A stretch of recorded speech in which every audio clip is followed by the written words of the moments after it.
खुलुमबाय स्टुडियोआव दं आं उदास्रि मोसाहारि कक्राझार CIT बिजिरसं आरो गोदान दिहुनथायनि थाखाय मोनसे गोदान बेन्चमार्क गायसननो जारिमिनारि हादोर गेजेरारि जथुमा नैथि ICT कन 2024 खुंदों।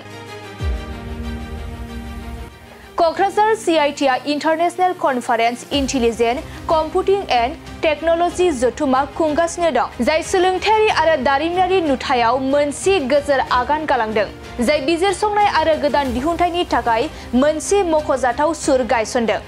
मुंदांखा सोलोंथायगिरिफोर, दारिमिननि दैदेनगिरिफोर आरो खान्थि बानायग्राफोरखौ ज' लाबोनानै बे हाबाफारिया CITK आरो BTR खौ गोदानथार सावरायनाय आरो बिरोंदामिनारि जौगानायनि थाखाय जाखांफुनाय मिरु महरै गायसनदों। बे हादोर गेजेरारि जथुमा नैथि ICT कन 2024 खुंफुंनाय हाबाफारियावनो BTR नि CM प्रमोद बर', IOCL नि मावफुं सामलायगिरि नयन कुमार बरुवा आरो NTPC नि गाहाय मावथांखि अखिलेश सिंह बिथांमोना बाहागो लायो।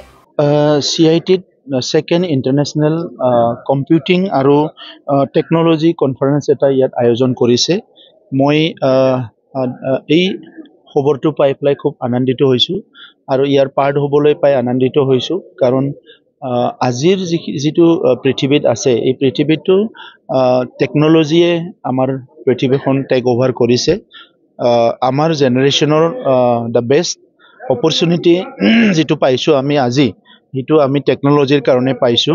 গতিকে এইখিনি সময়ত আমাৰ CIT-এ কোকৰাঝাৰত ইণ্টাৰনেশ্যনেল যিটো কনফাৰেন্স ইয়াত আয়োজন কৰিছে আৰু তাত মেইনলি কম্পিউটাৰ আৰু টেকনলজিৰ ওপৰত যিটো আলোচনা কৰিছে, এইটো খুব ভাল হৈছে। আমাৰ সময়টো অলপ ট্ৰেনজিশনেল পিৰিয়ড বুলি ধৰা হয়, কাৰণ আমি অলপ আগতে এটা পৰিৱেশ পাইছিলোঁ যে য'ত নেকি আমাৰ school, college, university, office, bank সব মেনুৱেলি চলি আছিলে, আৰু এতিয়া কি হ'ল, সব কম্পিউটাৰাইজ হৈ গ'ল। তো এইখিনি সময়ত আমাৰ হোল জেনেৰেশ্যন, আজিৰ সময়ৰ ৱৰ্ল্ডৰ জেনেৰেশ্যনে সবে কম্পিউটাৰটো একচেপ্ট কৰিব লাগিব, টেকনলজিটো একচেপ্ট কৰিব লাগিব।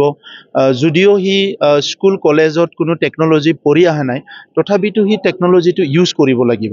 চ' সেইটো এটা ডাঙৰ চেলেঞ্জ আজিৰ জেনেৰেশ্যনৰ কাৰণে। তো এনেকুৱা সময়ত আমাৰ CIT-ত এই ইছ্যুজবিলাক ডিছকাশ্যন কৰিবলৈ যিটো 2-day কনফাৰেন্স লৈছে, এইটো খুব ভাল হৈছে আৰু ইয়াত বহুতখিনি সলিউশ্যন ওলাই আহিব, মই সেইটো আশা কৰিছোঁ। সেইকাৰণে ময়ো ইয়াত যেনেকৈ নহওক আহি পেলাই অংশগ্ৰহণ কৰিছোঁ। মই আশা কৰোঁ যে এই দুদিনীয়া কাৰ্যসূচীৰে আমাৰ CIT-ৰ যি ফেকাল্টিজ, ইয়াৰ ষ্টুডেণ্টছ, ইয়াৰ গোটেই টিচিং লাৰ্ণিং প্ৰচেছ আৰু মানুহবিলাকৰ যিটো আইডিয়া, এইটো যথেষ্ট আৰু অপেন হ'ব আৰু বহুতখিনি চিন্তা কৰিবলৈ সুযোগ পাব। গতিকে মই অৰ্গেনাইজিং কমিটিৰ যিসকল আছে, মই তেখেতসকলক কংগ্ৰেচুলেট কৰিছোঁ।